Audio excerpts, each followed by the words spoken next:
78 हो, 65 हो, 91 हो, हमने कभी भी अपने पड़ोसी देश का नाम नहीं लिया और हमने बड़ी मजबूत से कि नरेंद्र मोदी जी निराश नहीं करेंगे, इतना हमें पूरा यकीन है अपनी सरकार पे। इसलिए जितना भी ये हादसा है, इसको अगर हम अलग अलग चीजों में बांटते हैं तो जहां पे जाने गई है वहां पे नौकरियां मिलेंगी। मोबाइल कुछ सामने था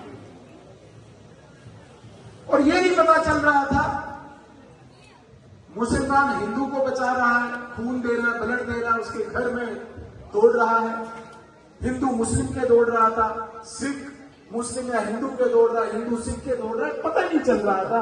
हर चैनल ये दिखा रहा था और मैं बड़े वसूख से इस बात को कह रहा हूं कि इस पुंछ ने इस हादसे के बाद कुत्ते मर गए उसको, और जमीन पर जिस रोड में वो चल रहा था वहां बट्टे डाले हुए थे, पत्थर डाले हुए थे, लेकिन किसी ने तारकोल उठाकर पत्थरों में डाल दी। अब वो पत्थर उठाए और वो चिपटा हुआ लिपटा हुआ लुक के साथ, और उधर से कुत्ते पड़े हुए।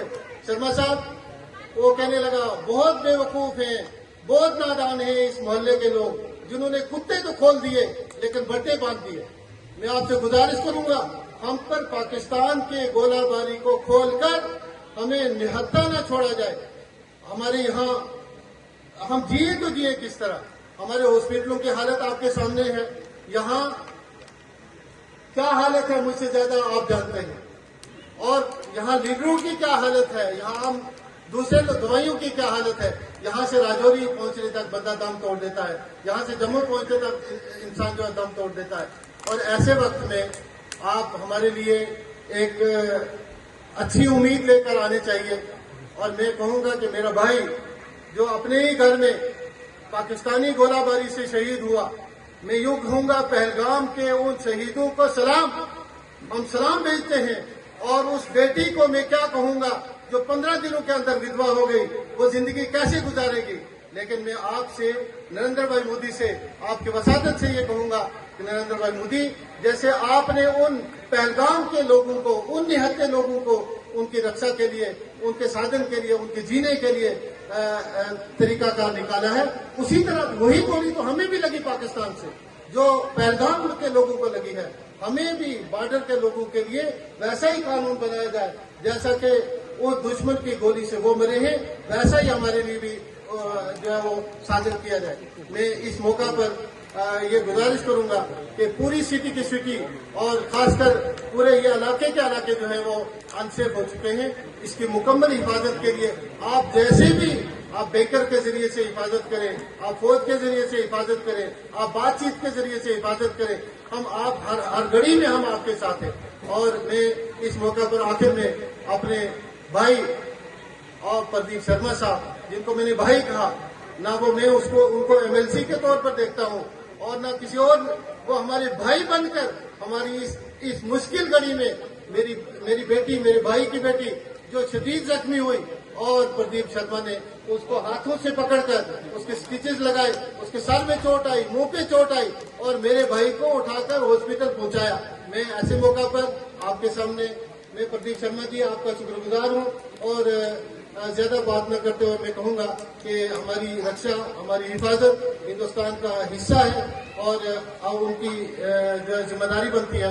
मैं उम्मीद रखता हूं कि मुलाजमत के लिए जो मेरा भाई, कि देश मजबूत है तो हम, देश है तो हमारा धर्म है, ये याद रखना। कई देशों में क्या हालात हो रहे, इसलिए हमें भी प्रधानमंत्री जी पे, इस देश ने पूरा विश्वास है प्रधानमंत्री नरेंद्र मोदी जी पे। हमें पूरा पता था कि प्रधानमंत्री जी ने बोला कि वो टेररिस्टों को, जिन्होंने निहत्थों को मारा, उनको बख्शा नहीं जाएगा। हमने तो टेररिस्टों कैंपों पे अटैक किया, पाकिस्तान ने तो निहत्थे लोगों पे अटैक किया, पुंछ के ऊपर या कहीं और एरिया के ऊपर। आज पाकिस्तान दुनिया में आइसोलेटेड है, पाकिस्तान की इकॉनमी खत्म है। मुझे लगता नहीं कि पाकिस्तान बच पाएगा, उसके टुकड़े होंगे इंटरनली जो उसके क्राइसिस है। जिस तरह पुंछ के लोगों ने भाईचारा पेश किया, जब पूरे जम्मू कश्मीर के लोगों ने भाईचारा पेश किया, इस भाईचारा आगे ऐसे बना रहे। मैं आपको विश्वास के साथ कह सकता हूं कि हमारा देश आगे बढ़ेगा और दुनिया में जैसे हम कहते थे कि भाई हमारा देश आगे बढ़ेगा तो दुनिया में शांति आएगी। जरूर मोदी जी के राय में हम आगे बढ़ेंगे और इसी तरह हम अपना भाईचारा जम्मू कश्मीर और पूरे देश में देते रहें तो जरूर ये जो टेररिज्म है यहां से नहीं पूरी दुनिया में खत्म होगा। मैं ऐसा आपको विश्वास दिलाता हूँ। बहुत बहुत धन्यवाद। मेरी माताओं, मेरी बहनों, मेरे नौजवान दोस्तों, जिस नुकसानात की भरपाई की मैं बात कर रहा हूं, मैंने जान की तो पहले ही बात कह दी कि कोई कीमत हो ही नहीं सकती, भरपाई हो ही नहीं सकती। लेकिन हमारे गरीब लोगों के मकानात खत्म हो चुके हैं। हमारे गरीब लोगों के जानवर, जिनकी लाइवलीहुड जिसे कहते हैं कि उस पे जीविका चलती है, उस पे जिंदगी चलती है, वो खत्म हो चुके हैं। हमारे गरीब लोगों के छोटे छोटे बिजनेस एस्टेब्लिशमेंट जिसे हम पीछे एक हुक्म हुआ है एडमिनिस्ट्रेशन जम्मू कश्मीर के प्रशासन कि तुरंत बंकर्स के लिए एक्सरसाइज कर दीजिए। जितना भी हमारा सीमावर्ती क्षेत्र है, जो बॉर्डर एरिया है, उसके लिए इंडिविजुअल बॉर्डर्स, इंडिविजुअल बंकर्स और कम्युनिटी बंकर्स। जहां पे कंजेशन है वहां पे कोई इंस्टीट्यूशन देखिए आप, मंदिर, मस्जिद, गुरुद्वारा, स्कूल, पुलिस चौकी, अस्पताल, वहां पे कम्युनिटी बंकर बन सकता है। तुरंत इसकी एक्सरसाइज कीजिए, इस पे काम कीजिए और जिस घर में इंडिविजुअल बंकर बन सकता है, गुंजाइश है। इस डेलीगेशन की गर्जुगाहित आपके सामने रखना चाहूंगा। मैं अपनी जिंदगी में जितनी मेरी उम्र है, मैंने उस उम्र में पहली बार जम्मू कश्मीर की तारीख में ये पुंछ का जो हादसा और इस हादसे के बाद सारे लोग किसी भी मजहब से ताल्लुक रख रहे हों, इकट्ठे होके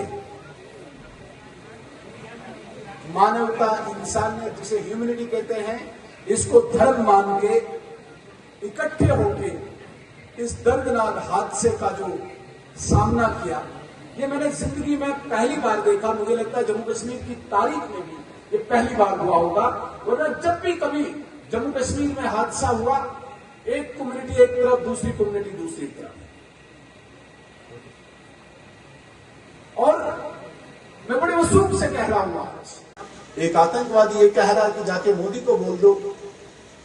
मोदी को तो बताना था कि भाई हमारी देश की ताकत क्या है। वो हुआ वो आतंकवादी घटना की प्रतिक्रिया है। जंग नहीं किया था, अभी ऐलान जंग नहीं था। जंग में फिर उसका नक्शा नहीं मिलना था और उसको वैसे जाएगा भी क्या, पाकिस्तान का जाना क्या है। हमारा बहुत कुछ जा सकता है, हम तरक्की याफ्ता मुल्क है इस वक्त, हमारी इकोनॉमी स्पीडी ग्रो हो रही है, हमारी मिलिट्री पावर बहुत बड़ी ताकत है। उधर क्या है, उसका कुछ नहीं जाना। हम लड़ाई चाहते नहीं, हम शांति चाहते हैं, पीस चाहते हैं, हम अपने लोगों की डेवलपमेंट चाहते हैं। आपने देखा नहीं होगा पिछले 10 सालों से हम सड़कों पे लगे हुए हैं, एयरपोर्ट पे बना रहे हैं, PMAY दे रहे हैं, फसल बीमा योजना दे रहे हैं, पेंशन दे रहे हैं, गैस दे रहे हैं, इसमें लगे हुए हैं। हमें जरूरत ही नहीं जंग लड़ने की। लेकिन ऐसा भी नहीं होगा कि कोई आके मुझे यहां पे मार के चला जाएगा और चुप रहेंगे। इसलिए प्रिसाइज, आपने देखा होगा जब भारतीय सेना के अधिकारी ने एक ट्वीट लिखा, आपने देखा, बड़े जो दानिश्वर लोग हैं यहाँ पे, उन्हें वो ट्वीट पढ़ा होगा। उन्होंने लिखा, नॉन मिलिट्री, नॉन सिविलियन, कोई मिलिट्री का एस्टेब्लिशमेंट नहीं, कोई सिविलियन एस्टेब्लिशमेंट नहीं, निशाना बनाया। हमने सिर्फ आतंकवादी निशाना बनाया, ठिकाना, कुछ प्रतिक्रिया था। तो मेरे कहने का ये तात्पर्य है, ये जंग नहीं है, इस प्रकार का पहला हादसा था, इस प्रकार का पहला वाकया था जब एक रिएक्शन टेररिस्ट एक्टिविटीज को दी। इसलिए इस हादसे में जो लोग शिकार हुए हैं, मैं मकानात की बात कर रहा था, उनके लिए इस टीम का यहाँ पे आना इसलिए लाजमी है। एक फैक्चुअल रिपोर्ट लेके हम भारत सरकार को सौंपेंगे ताकि इन लोगों के लिए अगर ये अलग से कोई हादसा था, पहली बार तारीख में हुआ है, जंग हुई है लेकिन इस प्रकार का हादसा पहली बार हुआ है, इसलिए जो पैरामीटर्स आज तक बने हुए हैं उन पैरामीटर्स को लांघ कर, उन पैरामीटर से बाहर जाकर कोई पैकेज की घोषणा हो भारत सरकार की तरफ से, ताकि वो लोग दोबारा से थोड़ा रेस्टोर हो पाए, उनके कमर्शियल एस्टेब्लिशमेंट, उनके बिजनेस एस्टेब्लिशमेंट, उनकी लाइवलीहुड, उनके मकानात, उसके लिए हम आए हैं, जो हमारी गर्जोगारी थी यहाँ पे आने की।